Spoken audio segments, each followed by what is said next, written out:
So now we'll be discussing about the powers and functions of the Union Parliament. That means the powers and functions of both Lok Sabha and Rajya Sabha. So the first one is the legislative powers, the law making powers.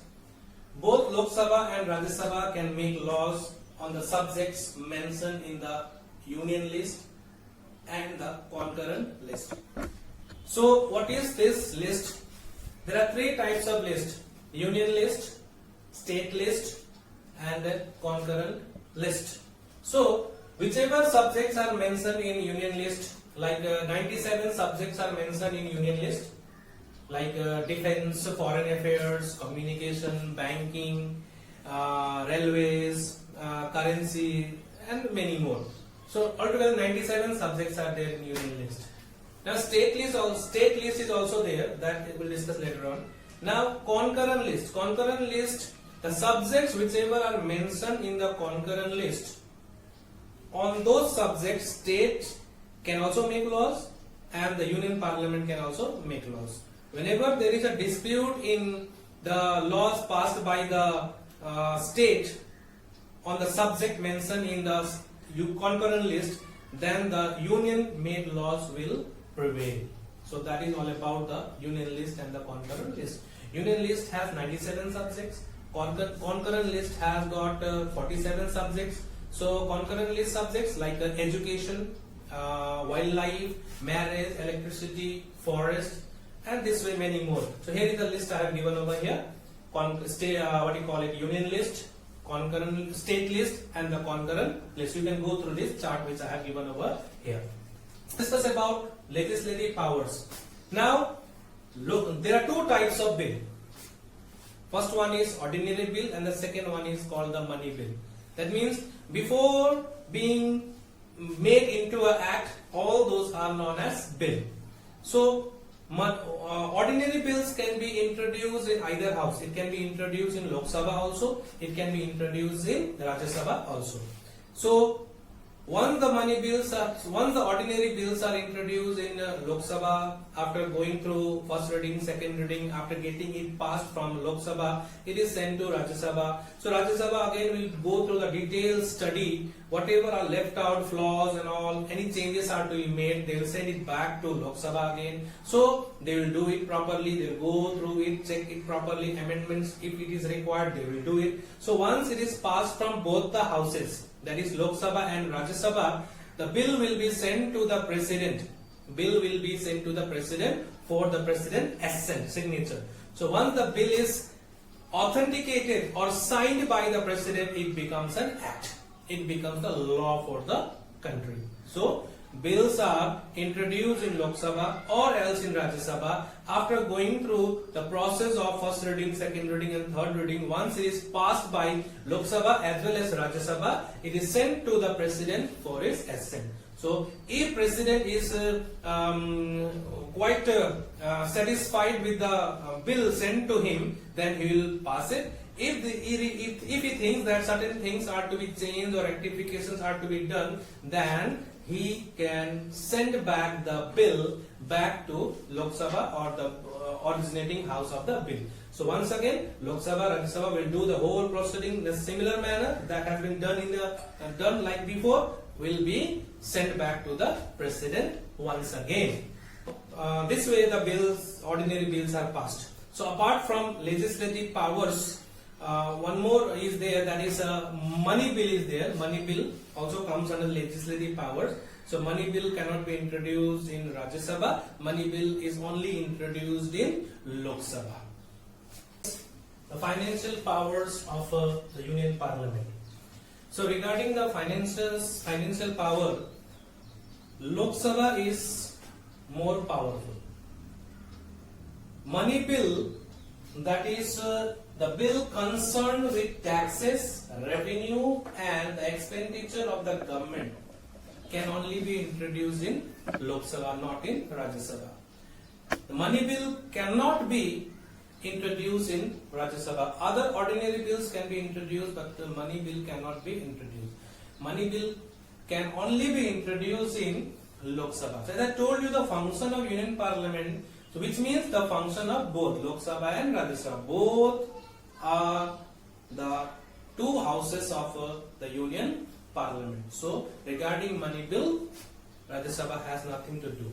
Now once the money bill is introduced in Lok Sabha, after being passed by the Lok Sabha, it is sent to Rajya Sabha just for consideration, but Rajya Sabha has no power to reject the money bill or to send back for amendment to the Lok Sabha.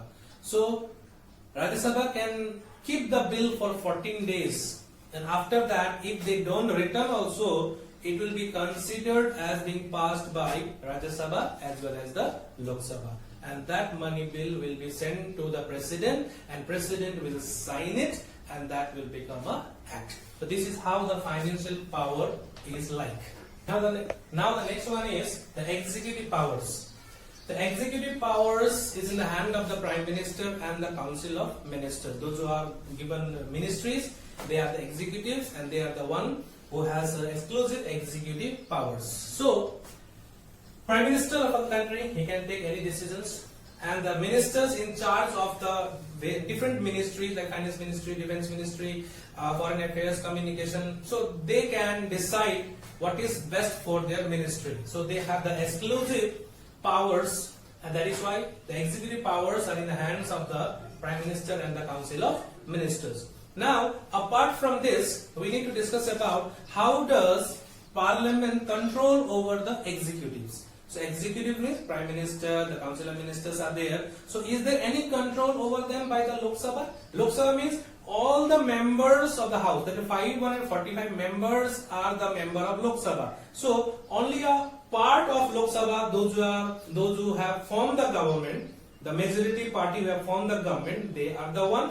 So can Lok Sabha as a whole control over them? Yes, Lok Sabha can control, or we can say the Parliament can control over the executive. And how do they control? So they control the executives through different ways, like question hour is there, they can ask questions with the concerned ministers, debate takes place in the House, debate is there, discussion is there, and sometimes they even pass the no confidence motion. Vote of no confidence is also passed in the Lok Sabha. So if such fears are there in the minds of the government, that is the Prime Minister and the Council of Ministers, then definitely they will do the work smoothly. So opposition parties are there. So it has been said the oppositions are the watchdog of the government. So if they do any wrong, if there are any loopholes, then definitely they get a chance to come out on the streets, or they start going for dharna in front of the Parliament and all. So due to the fear of the opposition also, they have to do the work properly. So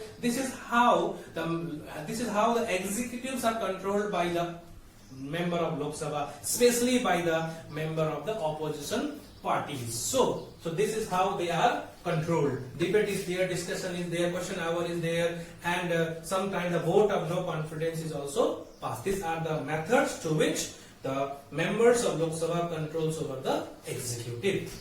So now number 4, judicial powers. Lok Sabha and Rajya Sabha also perform some judicial functions. So what is that? The President of our country, the Vice President, the Supreme Court judges, High Court judges, if they go against the Constitution, or if they do such thing which is against the country, if they violate the Constitution of our country, then definitely they need to be removed. But they cannot be removed in an ordinary manner. So they are removed to the process called impeachment. Impeachment is a process through which the President of the country, or the Attorney General, or the Supreme Court judges, High Court judges, they are removed. So this is the impeachment.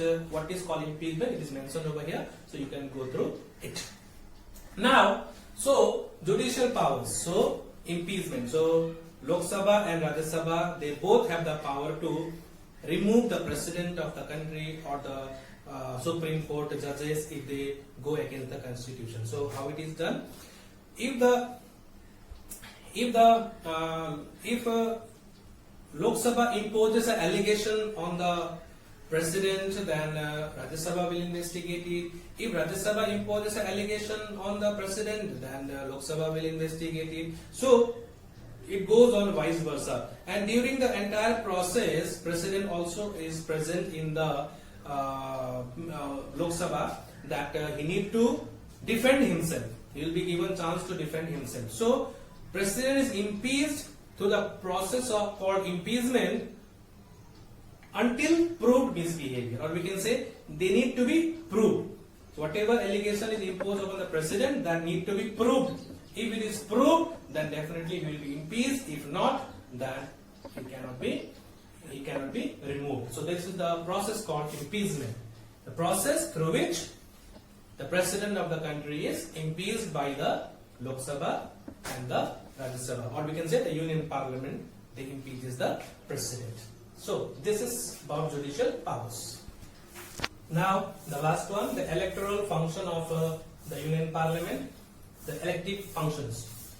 Both Lok Sabha and Rajya Sabha elect the President of our country, but while electing the President of our country, the member of legislative assemblies of all the states and the union territories of Pondicherry and Delhi are also involved. So the President of our country is elected by the member of Lok Sabha and the member of Rajya Sabha. Number one. Number two, the Speaker of Lok Sabha and the Deputy Speaker of Lok Sabha. Number three, the Deputy Chairman of the Rajya Sabha is elected by the member of Rajya Sabha. I think you understood it. And one more, the Vice President of our country is elected by the member of Lok Sabha and Rajya Sabha. Only member of Lok Sabha and Rajya Sabha.